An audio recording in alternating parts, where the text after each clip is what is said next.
সবাইকে, চলে এসেছি আবার একটা নতুন ভিডিও নিয়ে। সবাই কেমন আছো? আশা করি ভালো আছো। আগের ভিডিওতে দেখেছিলে যে সবাই আমরা স্টার্লিং রিসর্ট দ্য মাসুরিতে ঢুকেছিলাম, আর সেখানে ব্যাগপত্র রেখে মাম্মা একটা রুম ট্যুরও দিয়েছিল। তারপরে সবাই ফ্রেশন আপ হওয়ার পর ইভিনিং টি নিয়েছি। আর মাম্মা পাপা মনে করলো যে আমি খুব বোর হব রুমের মধ্যে, আমি আর কি বুঝি সিনিক বিউটি, তাই আমাকে প্লে জোনে নিয়ে চলে এসেছে। এখানে প্রচুর দোলনা, প্রচুর খেলনা, এবং ইভিনিংটা আমার বেশ ভালোই কাটলো। পরের দিন সকালে সবাই ব্রেকফাস্ট করে বেরিয়ে পড়লাম সাইট সিইংয়ের জন্য। আমার ব্রেকফাস্টটা যদিও খুব গন্ডগোল হচ্ছিলো, যেহেতু খুব টাইমে বেরোতে হতো। মাম্মা সেটা নিয়ে একটু বেশ ওয়ারিড ছিল। আমরা বেশ কয়েকটা ফলস দেখতে গেছিলাম, তারপর একটা গার্ডেনও ছিল। আচ্ছা, এই মসুরি সিটির মেন ব্যাপারটা হলো যে মেন সিটি থেকে বেরিয়ে গিয়ে এই সাইট সিনগুলো আছে।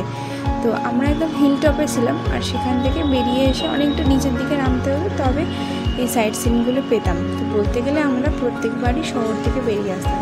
এই ফলসটার নাম মাম্মা একটু মনে করতে পারছে না, so sorry for that, but ফলসটা খুব সুন্দর ছিল, এবং একটা পোর্শন ছিল যেখানে সবাই চানও করছিল। এখানে আমাদের ফটো নেওয়া ছাড়া আর কিছুই ছিল না। জলের আওয়াজ এনজয় করো, কিছু ক্লিকস নাও, then back to the car. এই দেখো, এই হচ্ছে সেই জায়গাটা। মাম্মা যেতে না পারলেও পাপা গেছিলো সেখানে, আর সেই ভিউটা নিয়েছে। সবাই চানও করছে, কিছু ক্যাফেটেরিয়াসও রয়েছে। মানে তুমি একটা বেশ সময় কাটানোর জন্য খুব সুন্দর জায়গা।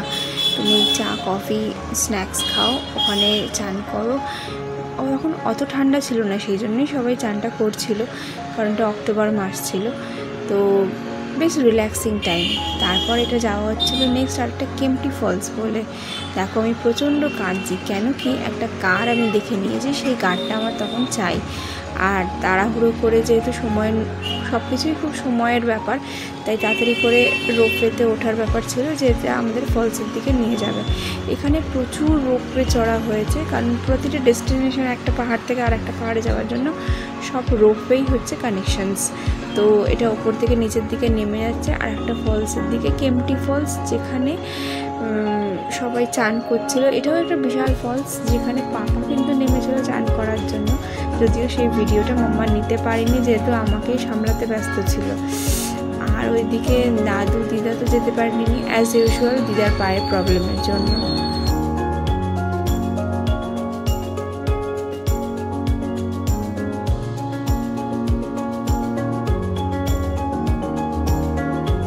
কেম্পটি ফলস ঘুরে এবার আমাদের ফেরার পালা। বেশ অনেকটা সময় লেগে গেছিলো। মেন পাপা তো নেমেছিল সেখানে চান করতে অবশ্যই কিছুটা সময় লাগবে।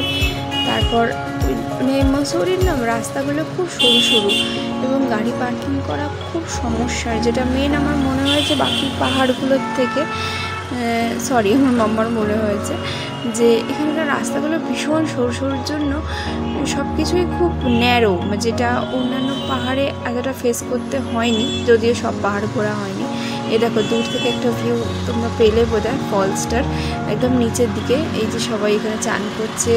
এখানেও প্রচুর তোমার ছোটো ছোটো শপস আছে, যেখানে চাউমিন, মোমোজ অ্যান্ড অনেক স্ন্যাক্স বিক্রি হচ্ছে, চা, কফি।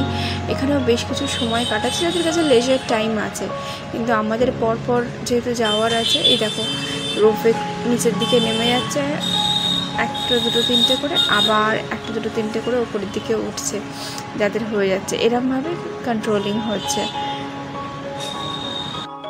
আমি কিন্তু এখনও ভুলিনি সেই কারের কথা।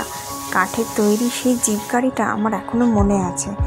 আমি শুধু এই অপেক্ষাতেই আছি যে কতক্ষণে আবার রোপওয়েটা উপরে উঠবে। ফেরার পথে আমি আবার সেই বায়না চড়ব এবং কারটা নিয়েই ছাড়বো। এবং সত্যি কথা বলি তোমাদের, কারটা কিন্তু আমি নিয়েই ছেড়েছিলাম, কারণ অন দ্য ওয়েতে আবার দেখতে পেয়েছি বাবা মাকে না দিলে তো যাওয়ার দেরি হয়ে যাবে।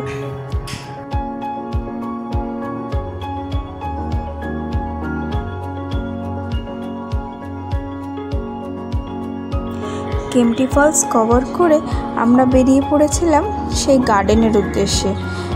সুন্দর ফুলের একটা বাগান, সেটা দেখার জন্য। কিন্তু এই দেখো, রাস্তায় যানজট, মানে জ্যাম, পাহাড়েও জ্যাম হয়ে থাকে।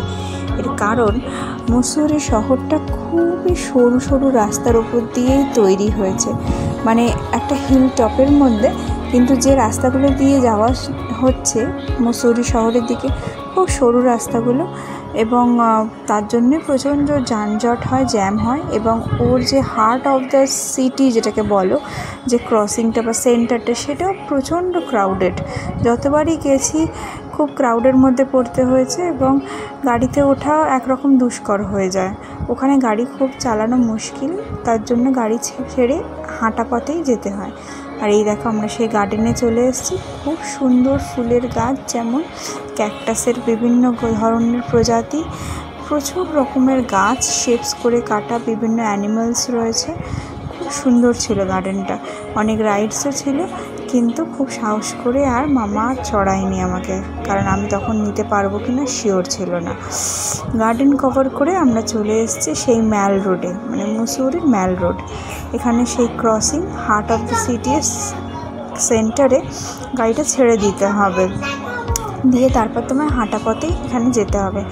একমাত্র যে হোটেলস রয়েছে তারাই পারমিট পাবে ঢোকার, বা আলাদা করে পারমিট করাতে হবে, তাছাড়া র্যান্ডামলি যে কোনো গাড়ি এর ভেতরে ঢোকে না। তো এটা খুব সুন্দর একটা ম্যাল রোডের মতো, যেটা শুধু হেঁটেই হেঁটেই কভার করতে হবে। এবং আশেপাশে প্রচুর শপস রয়েছে, খাবার শপস, জামা কাপড়ের শপস, সোভিনিয়ার্স অনেক রকমের রয়েছে। আর মাঝে মাঝে তোমরা দেখবে একটা করে বেঞ্চ বা চেয়ার মতো রয়েছে, তো সেইখানে আমরা বসে বসে মাঝে মাঝে রেস্ট নিচ্ছিলাম। মাম্মা একবার আমায় ক্যারি করছিল, একবার পাপা ক্যারি করছিল, মাঝখানে তো তারা টায়ার্ড হয়েই যাচ্ছিলো। কিন্তু হাঁটার মজাটা কিন্তু দারুণ ছিল, ঠান্ডার মধ্যে বেবিকে নিয়ে হাঁটতে খুব একটা অসুবিধা হয়নি।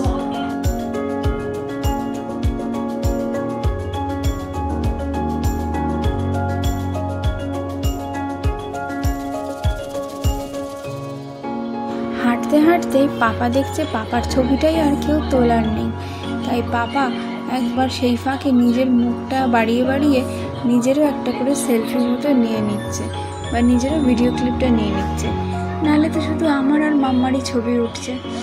আর এই হাঁটতে হাঁটতে মাম্মা পাপার মনে হচ্ছে ক্রমশ ভেকেশনটা শেষের পথে। যখন শুরু হয় তখন একটা আলাদাই এক্সাইটমেন্ট হয়, আলাদাই আনন্দ। আজ এখানে যাব, কাল ওখানে যাব, পরশু সেখানে যাব, এই করব সেই করব। কিন্তু যত ডেস্টিনেশন কমতে থাকে তত মনে হয় এবার বাড়ি ফেরার পালা, আর নেই কিছু দেখার। এবার সেই যানজট রোজকার জীবনে ফিরে যেতে হবে, সেটার একটা দুঃখ মনে থেকেই যায়। সেইটা ভাবতে ভাবতেই ক্রমশ তারা হেঁটে চলেছে, আর সেটাই ডিসকাস করছিল, যেটা আমার কানে এসছে, যেটা আমি তোমাদের গল্পে বলছি, বুঝলে?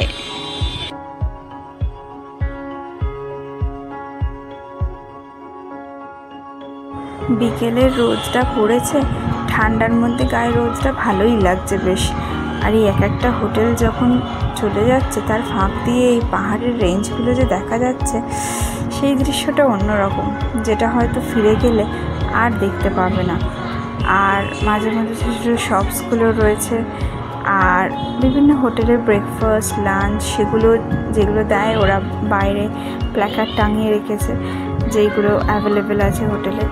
এইগুলো দেখতে দেখতে ক্রমশ এগিয়ে যাচ্ছে আমাদের নেক্সট ডেস্টিনেশন, মানে রোপওয়ে করে আর একটা জায়গায় যাওয়া হবে। তো আজকের ভিডিওটা কেমন লাগলো অবশ্যই জানিও, ভালো লাগলে একটা লাইক করে দিও, একটা কমেন্ট করে দিও, আর কৃষুর ছোটোবেলা চ্যানেলটাকে সাবস্ক্রাইব করে নিও। খুব তাড়াতাড়ি দেখা হবে। Tata, bye bye, see you.